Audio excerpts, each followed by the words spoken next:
بسم الله الرحمن الرحيم. الحمد لله رب العالمين، والصلاة والسلام على خير خلقه محمد وعلى آله وأصحابه أجمعين. 141 bab. Bab man asbaha aminan fi sirbihi. Bunda 300 hadis bor ekan. Salama ibn Ubaydulloh ibn Mihsan al-Ansori, u kishi otasidan, u kishi Nabiy sallallohu alayhi va sallamdan rivoyat qilar ekan.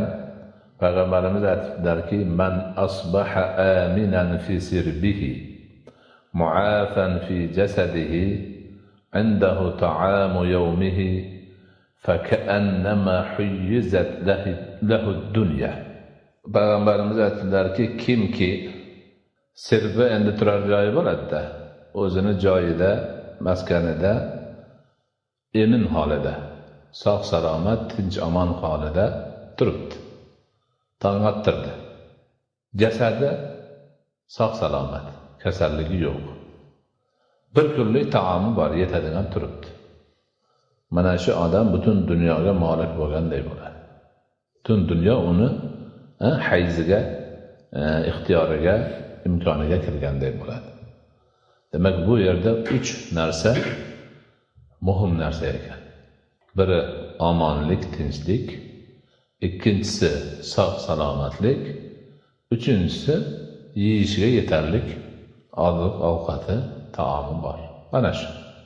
Demak, bu dunyoda insonni eng yaxshi holati qanaqa desa mana shu. Shunga erishsa, haqiqatan shukr qilib yursa, men nihoyatda yaxshi bir holatdaman desa bo'ladi. Uyiga, bola chaqasiga, oilasiga bir xavf solmayapti. Tinch omon, ko'ngli to'q, xotirjam, sog' salomat, kasallikdan shikoyati yo'q, boshqadan shikoyati yo'q va demak qorni ochganda yeyman desa, taomi bor. Mana shu nihoyatda ulug' bir baxt, saodat ekan. Shuni insonlar, siz bilan biz mo'min musulmonlar tushunib yetishimiz kerak ekan. 142-bab. Babu tayyibin nafsi. 301-hadis. Abdulloh ibn Habib al-Jahani, u kishi otasidan, u kishi amakisidan rivoyat qilgan ekanlar. Anna Rasululloh sallallohu alayhi va sallam خرج عليهم وعليه إثر غسل وهو طيب النفس، فظننا أنه ألم بأهله، فقلنا يا رسول الله نراك طيب النفس، قال أجل والحمد لله. ثم ذكر الغنى، فقال رسول الله صلى الله عليه وسلم إنه لا بأس بالغنى لمن اتقى، والصحة لمن اتقى خير من الغنى، وطيب النفس من النعم. Rasul akram alayhissalatu vassalam mana shu hadisni rivoyat qilgan kishilarni oldiga, Jahani, uni otasi, amakisini oldiga g'usl qilib bo'lib chiqqan ekanlar. Unda qarasa, nihoyatda xursand holatlarda. Ya'ni iki holatlari, ko'rinishlari nihoyatda bir xushchaqchaq bir holat. Biz deydi, u kishini ko'rib, bir ahli ayollar bilan birga bo'lib keyin chiqyaptilar shekilli deb o'yladik deydi.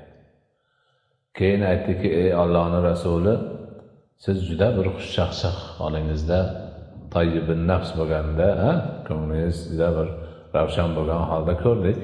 Dedik, u kishi to'g'ri, Allohga hamd bo'lsin dedilarda, keyin g'ina, boylikni gapirdilar. Aytdilarki, kim taqvodor bo'lsa, u boy bo'lsa hech gap emas dedilar. Taqvodor bo'lib turib boy bo'lsa, u boylik unga xavf xatar emas, hech gap emas, nihoyatda yaxshi. Agar taqvodor odam sihat salomat bo'lsa, sihat salomatligi unga boylikdan ham yaxshi dedilar. Keyin aytdilarki, mana shu tayyibun nafs, xotirjam bo'lishlik, xushchaqchaq bo'lib, ko'ngli ravshan yurishlik bu katta ne'matlardan dedilar.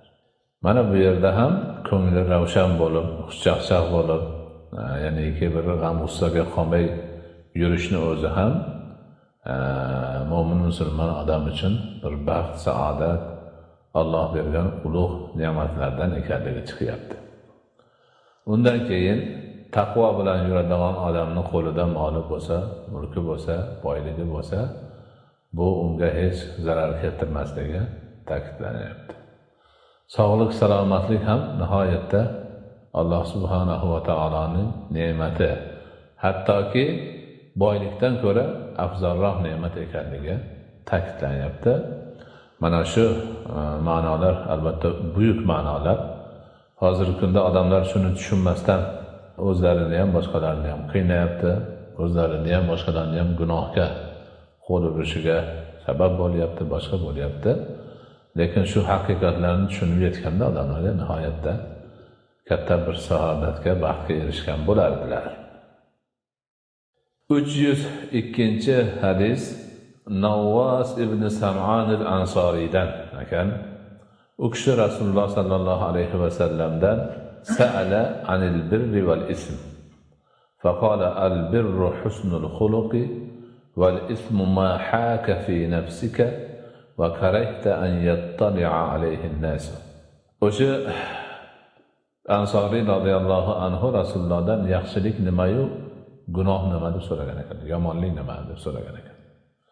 Shunda Rasululloh aytdilarki, yaxshilik bu husnul xulq. Go'zal axloqli bo'lish bu nima? Yaxshilik. Gunoh, yomonlik nima desa, bu o'zing qilganingda o'zingni qiynaydigan narsa. Qilasan, ko'ngling g'ash bo'ladi. Keyin birov ko'rib qolmasa edi bo'laysan. Ana shu narsa yomonlikdir. Haqiqatan mana yaxshilik bilan yomonlikni farqlashni eng oson, sodda, lekin buyuk bir hikmatga ega bo'lgan o'lchov shu.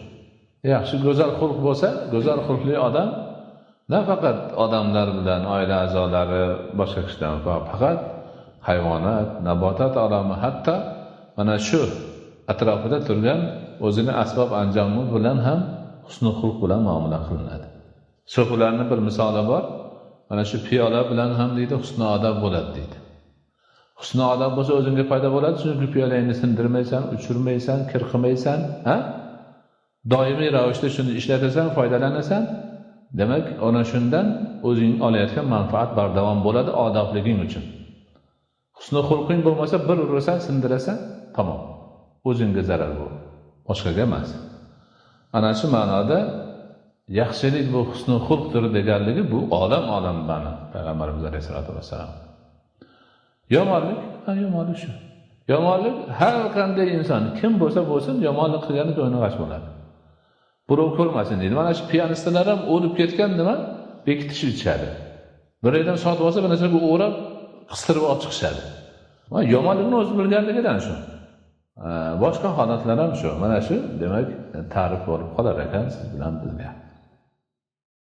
303-hadis Hazrati Anas radhiyallohu anhudan rivoyat qilinar ekan. U kishi aytibdilarki, kana an-nabiy sallallohu alayhi va sallam ahsana an-nasi va ajwada an-nasi va ashja'a an-nasi va laqad fazi'a ahlu al-madinati zata laylatin fantalaqa an-nasi qibala as-sawt fastaqbalahum an-nabiy sallallahu alayhi va sallam قد سبق الناس إلى الصوت وهو يقول لن تراعوا وهو على فرس لأبي طلحة أري ما عليه سرج وفي عنقه السيف فقال لقد وجدته بحرا أو إنه لبحر.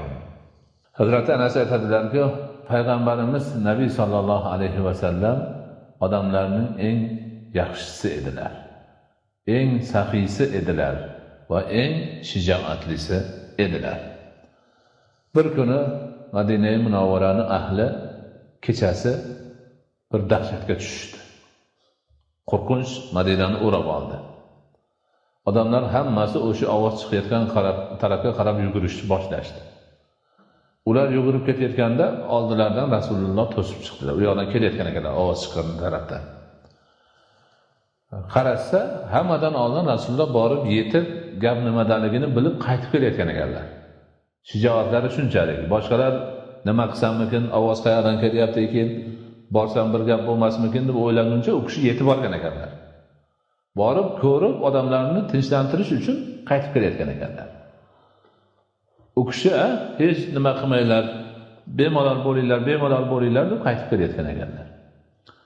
Qarasak dedilar, Abu Talhani egarlanmagan yaydoq otini minib olgan ekanlar. Shunchalik tez chiqqanlar.